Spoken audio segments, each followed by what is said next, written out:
Hi friends, welcome back to the channel. Did you know that Word can do transcription? It's a fairly recent feature and one I've only just discovered myself, but if you need to be able to take some audio and get a transcript from it, this is going to be really helpful. So here in Word, we come to the Home ribbon. The right hand end we have Dictate, and if we hit the little arrow there, we now have a button that says Transcribe. So we click on that and we get this little window come up.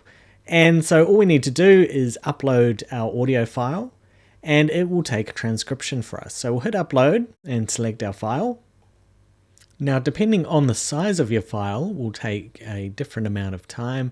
This one is a 12-minute WAV file and it's probably going to take about a minute or so. So we will just hit pause and wait for it to finish uploading to OneDrive and processing. And the transcription's happening really all at once with the uploading. So pretty much as soon as this little counter gets to 100%, we will get our transcript. And there we have it. So we can see that it has given us our transcript. The way that it does it, it labels the different speakers. So if you've got more than one speaker, it will flag each of those with the person speaking. And it will timestamp it as well. So this is really helpful if you're going through and you need to make any corrections. As with other transcription software, sometimes it gets a little bit stuck on names or kind of unusual words that aren't in the dictionary, but on the whole, this is actually very good. So we can see here it's run through. I can't really spot any errors just coming down. So this was a recording from one of my recent YouTubes, so it just has a single speaker. Let's try again where we have two speakers, and so we can see what it looks like with that. So for this one, we can see that it has identified that there are two speakers and it has labeled them accordingly. Once we've got this, then down the bottom we've got this Add to Document button, and looking at the options there, we can take just the text, but we can also have the speakers and all the timestamps as well.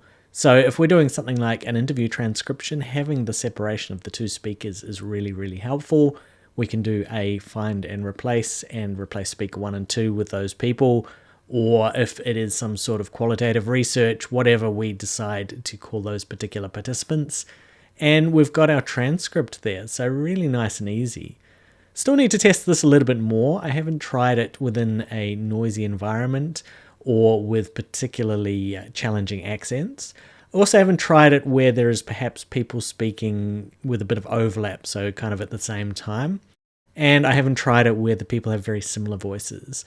So with my example that I've done here, this is two people, it's from a BBC recording where they have very distinct voices, so it would have been very easy for us to detect the difference between them. Having said all of that, this is a really handy feature, and so now you don't really need to go out and spend money, particularly for smaller projects or if you don't have a big budget, in order to get transcription. It's just there, built straight into Word. It's pretty reliable. I would still be going through, and certainly if you're a qualitative researcher, you're going to be reading these transcripts anyway. So being able to read them and check them as you maybe play through and listen at the same time, that very first time, you can kind of do everything all at once. But my experience so far, it has been particularly reliable, particularly helpful. And so hopefully this has been a helpful introduction for you as well. I'll be back soon with more videos on R stats, research, AI, and random stuff.